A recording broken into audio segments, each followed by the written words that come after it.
The stars above the frontier colony of Varen shimmered, cold and silent when the hunters came, not predators of nature, but of empire. The Zorith Dominion, scaled and pitiless, had chosen this world for spectacle. Human settlers, farmers, engineers, and children lay unarmed beneath the alien fleet's shadow. Zorith commanders ordered the attack with laughter in their voices, broadcasting it openly across the sector. "Earth spreads too far, too thin," one admiral declared. "They believe their codes of peace protect them.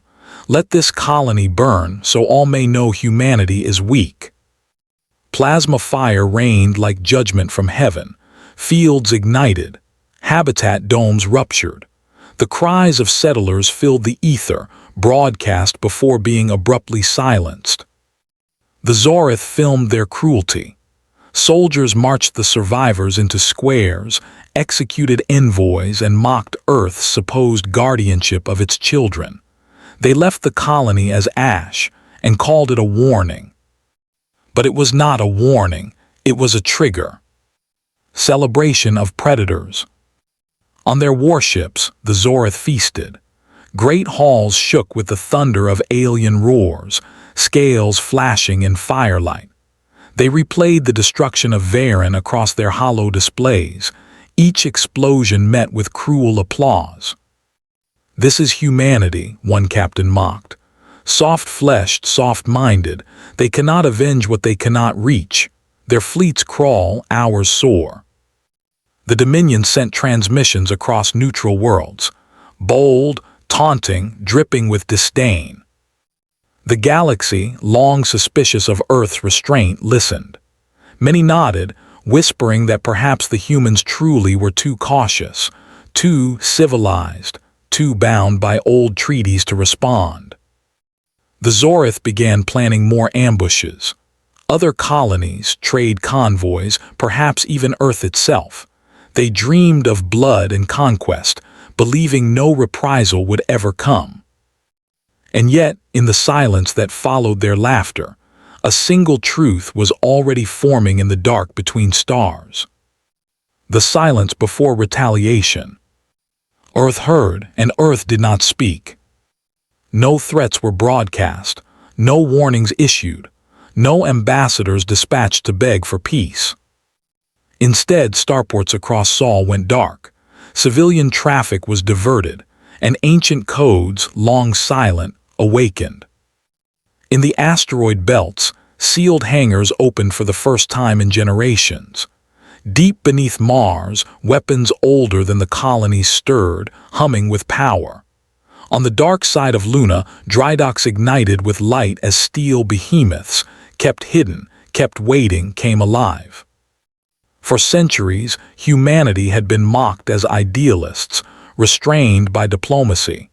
What the galaxy never knew was that Earth's silence was not weakness, it was patience. And patience, when ended, became wrath. The first ripples of dread. Zorith scouts patrolling near neutral borders picked up something strange. Faint energy blooms, massive, controlled, ancient. Too structured to be natural, too disciplined to be piracy. At first, they dismissed it as ghost readings. Then came the reports, entire sectors where communication relays had gone dead. Merchant guilds spoke of human warships passing in silence, escorts that did not answer hails, dreadnoughts whose hulls bore no insignia but Earth. The Zorith dismissed it. "The humans are posturing," they declared. "They will do nothing." But even as they laughed, fleets were vanishing. Entire Dominion task groups, sent to raid new colonies, simply ceased to exist. All that returned were fragmented distress calls, drowned by static and the distant roar of engines. Then came the final silence.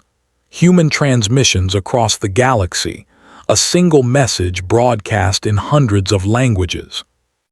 "Retaliation has already begun. Prepare yourselves. Earth does not forgive." The retaliation unleashed. The Zorith Dominion had planned an ambush near the Uridan Rift, a trap meant to lure the human fleet into annihilation. Thousands of Dominion warships waited in darkness, their weapons primed, their admirals certain of triumph. But they never fired first, because retaliation had already arrived. From hyperspace tore forth the Terran armada, not the scattered fleets the Zorith imagined, but a wall of fire and steel, hundreds of dreadnoughts, carriers, and cruisers in flawless formation. War machines older than the Dominion itself, hidden, waiting, unleashed. Their hulls bore names whispered in Terran history: Vigilance, Retributor, Unbroken, Ashen Sky.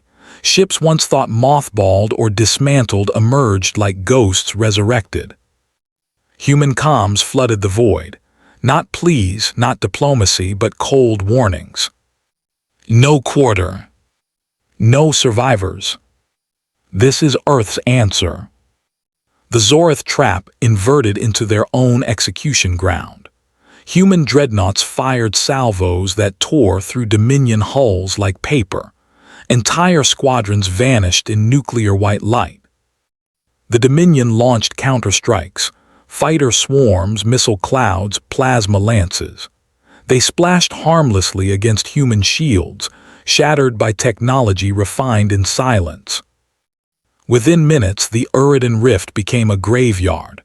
The Zorith admirals, once so confident, screamed for retreat, but retreat was impossible. Terran destroyers had already encircled the rift, engines burning like wrathful suns.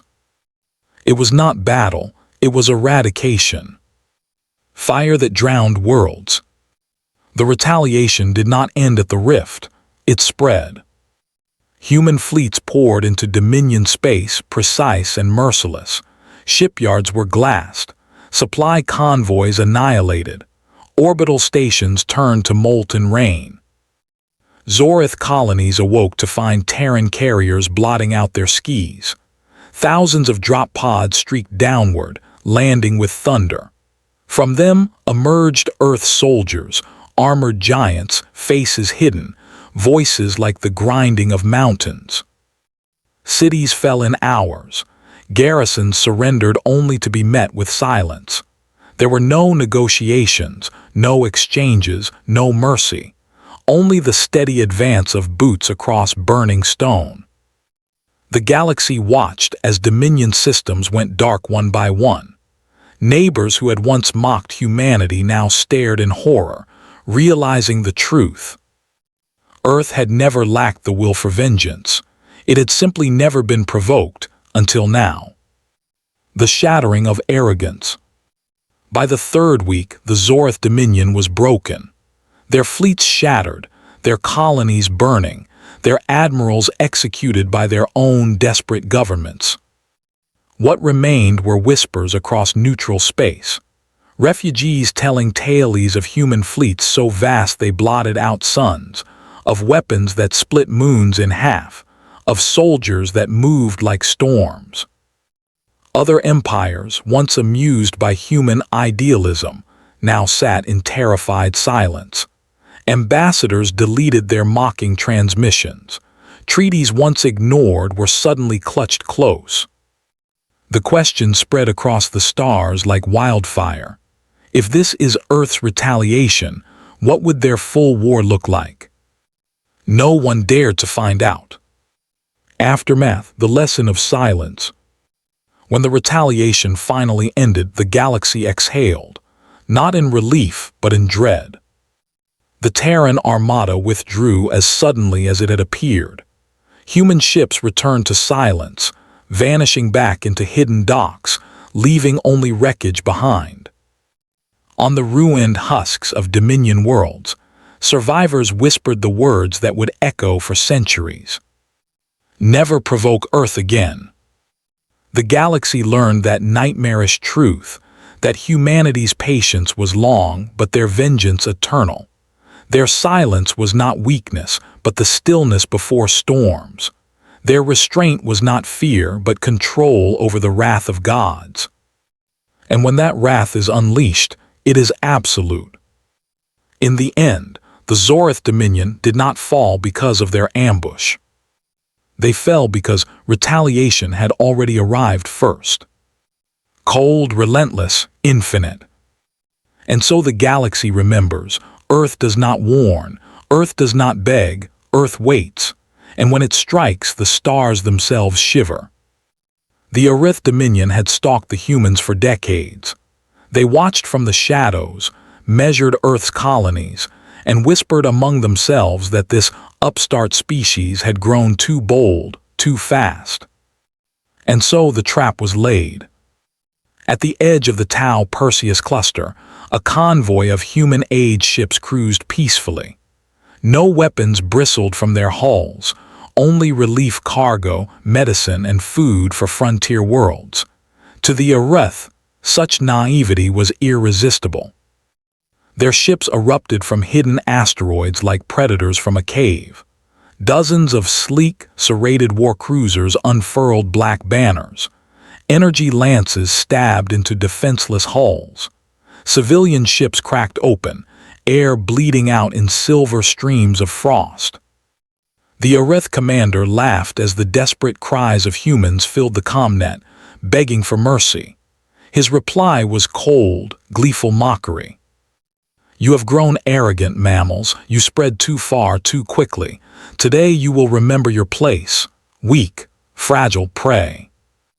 One by one, the convoy ships fell silent, their beacons snuffed out. The Zorith didn't just destroy them. They broadcast the slaughter across the sector, daring Earth to respond. To the Dominion, this was not simply war. It was theater, a spectacle of dominance. They had no idea what they had just awakened. Mocking the silent Earth. In the following cycles, the Zorith feasted on their victory. Across their fleets and colonies, officers boasted of how humanity cowered. In council chambers, they painted Earth as a soft world of artists and diplomats, creatures too bound by treaties to avenge themselves. "They build ships for trade," sneered one admiral, "not for war. They will send words, not weapons." Laughter followed. In taverns, Zorith warriors replayed the transmission of human screams as entertainment, raising their cups in drunken celebration. The galaxy's minor races,